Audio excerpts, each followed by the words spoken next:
Guys কেমন আছেন সবাই? আশা করি ভালো আছেন। তো আজকে খেয়াল করলাম আমাদের গাছের টমেটোগুলো অনেক পেকে গিয়েছে। এই যে একটা গাছ আর এই যে আরেকটা গাছ, এই যে দেখছেন। তো এই যে এখন আমরা তুলতে যাচ্ছি। এই যে রশনি এখন এসে পড়েছে তুলতে। গাইস এখন আমরা আমাদের প্রথম টমেটোটা তুললাম। এই যে রশনির হাতে, রশনি দেখাও। এই যে আপনারা দেখছেন, এখন আমরা আরেকটা তুলবো।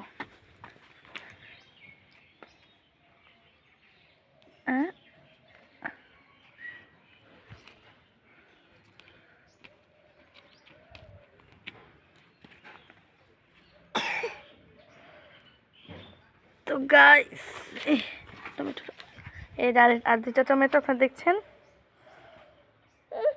এই ধরুন, আরে এখানে দাও, এখানে দাও, নাও। গাইস দেখছেন আমাদের তিনটা টমেটো।